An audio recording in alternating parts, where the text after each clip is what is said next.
Yo, what's good? It's your boy Big Steve, and tonight's another episode of Go Blue After Dark, where we smoke and talk about Michigan football. So let's get into it. So as we all know, the latest AP rankings came out before the season, and Michigan landed at the number 2 spot, its highest ranking since '91, the Desmond Howard season.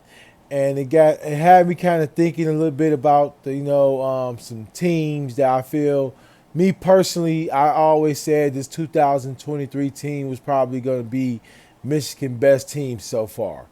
And the only team I can think of as far as the hype going into a season is the 2007 Michigan team that returned like 3 All-Americans. You have Mike Hart, all-time leading rusher in Michigan history. Jake Long, first overall pick. Chad Henning, 2-time Super Bowl winner as a backup. You had Brandon Graham was on that team as well. Super Bowl champ with the Eagles. It was a couple players on that team that had a good. Alan Branch, I believe, won the Super Bowl with the Patriots as well. So far as the height, I think this team right now versus the 2017, I don't know. So let's go ahead and discuss a little bit. You know, Heading into 2007, Michigan, we lost a heartbreaker to the other state the year before in the game. I believe 42-39. The infamous Sean Crable late hit on Troy Smith. One of the best games of all time. Bo just passed. A lot of hype. I lost like $600 in my financial aid check on that game, but it's all good though. But so we lose that game. We lose Lamar Woodley. Go on to the Pittsburgh Steelers, 2-time Super Bowl champ. We lose Alan Branch, second round pick. Had an all right career. We lose David Harris, second round pick to the Jets. Had a good 10-year career with the Jets. Leon Hall, first round pick, cornerback to the Bengals. Leon Hall was on that 2017, but those other three players, I believe, all left during the 2006 year. Or did David? I have to check that out. Let me make sure. Because if I'm not mistaken, David Harris was gone. Yes, that was Mike Ezekiel. Whatever the hell his name is. But so 2007 was a lot of hype going to the season. Then we laid the egg, Appalachian State, then Oregon with the sludge hammer. Kind of won a couple more games after that, but then we got smacked by the other state, and I think we beat Florida in a who gives a damn bowl game. Then carry Lloyd Cardoff into the sunset. So, but a key, just comparing, like I said, we go just compare the hypeness, not what the team finished, but the hype going into the season. So, like I said, going to the 2007 season, you return in Chad Henning, third year quarterback, been starting since a freshman. You return in Mike Hart. Think he had 1,000 yards rushing his first 2 years. So this his first 3 years. This is going into his senior year. You have Jake Long, could have been a top 10 pick if he'd have left the year before, but came back. You had Mario Manningham, who I believe was our last great receiver. I believe he had like 1,100 yards, 12 touchdowns that year. Arrington. Let me make sure I get his name right. But like I say, I believe we had some good receivers that year. I know we had Greg Matthews. I believe was a freshman or a sophomore that year. Big guy. Matthews.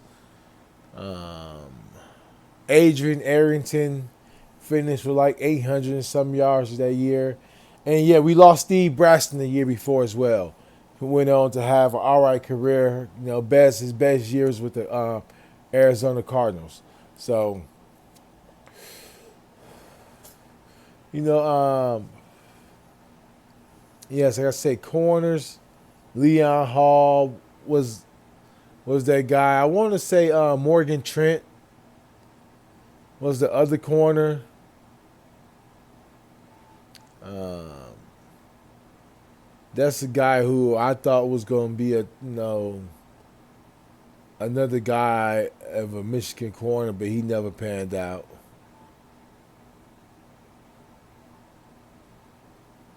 Matter of fact, Leon Hall was gone that year, so you have Morgan Trent was that guy. Never really planned out, but like I say, this is about the hype going into the season. So that 2017 was loaded as far as on paper. Then you had Brandon Graham on defense, and you also had Prescott Burrs, I believe, as well. Sean Crable. So we had some players on that team. We had some players on that team.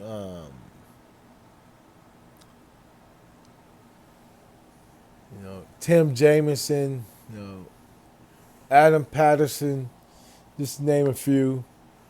So that 2017, like I said, the hype was crazy. The hype was crazy coming from that 2006 season.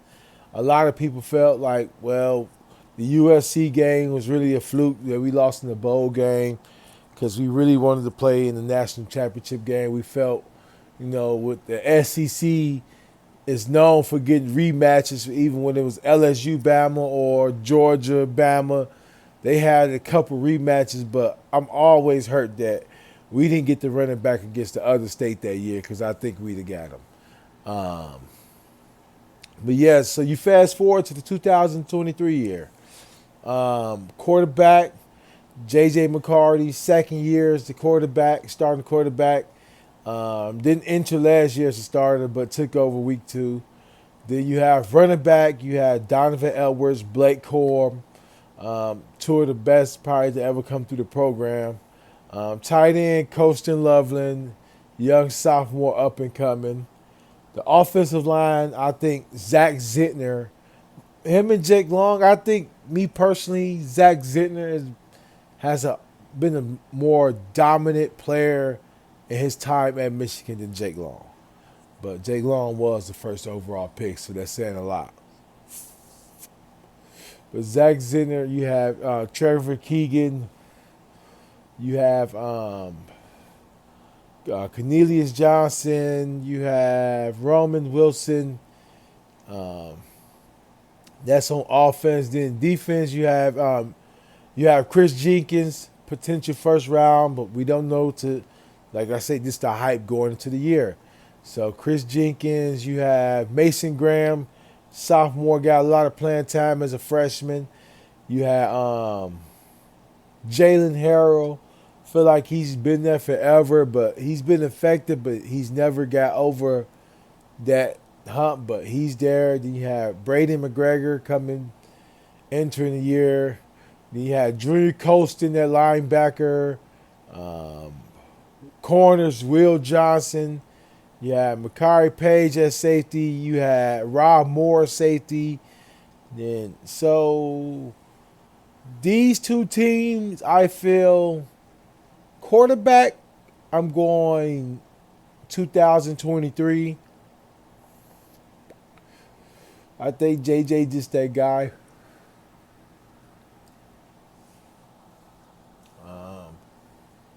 Running back, 23.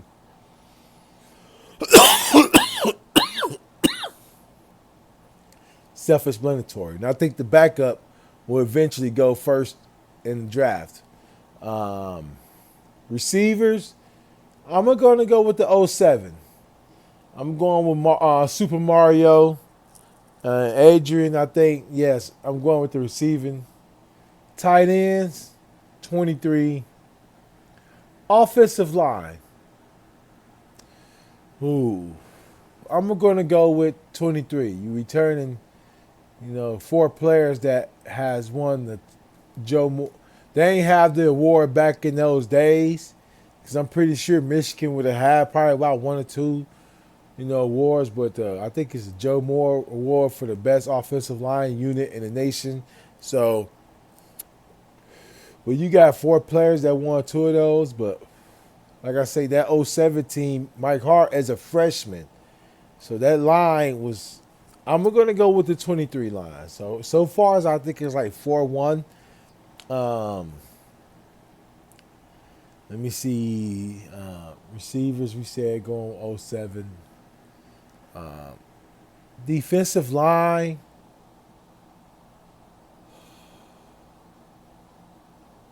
I'm going to go with '07.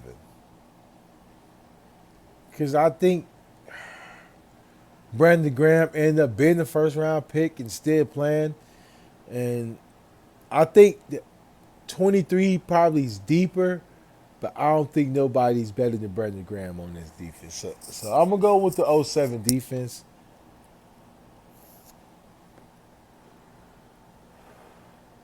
Linebackers. Linebackers, tricky one. But I'm going with the 23. I think Junior Colston looks like a 3-year player and could potentially be a first or second round pick. So I'm gonna go with the class of 23 on linebacker core. Then corners and safeties 23. So there you have. I think 2023 would be the best team in Michigan history. The standings speak for itself.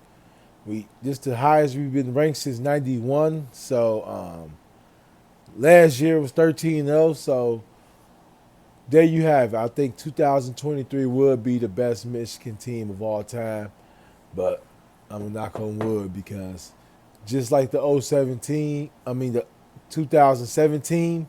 it can be the biggest disappointment of all time. Because to lose to Appalachian State, which was D1AA at the time, was unheard of. It was unheard of. And they did it at the big house and changed college football as we know it. So 2023, the pressure's on. I think y'all gonna live up to it, man. We got some bad boys on that 2023 team. We got some bad. It's gonna be exciting. I'm excited to see. I think we can possibly be losing. We can have about 4 guys go first round. I think Donovan Edwards, Chris Jenkins, I believe Rob Moore, and I believe Junior Colston could be a first round pick. But we'll see. So, and Zach Zittner. So we'll see. But other than that, camp is right around the wrapping up now. The season's right around the corner, so I'll do another video on the camp update, man, and see who's been making some noise and who's gonna probably be that sleeper we haven't heard of yet. So other than that, go blue.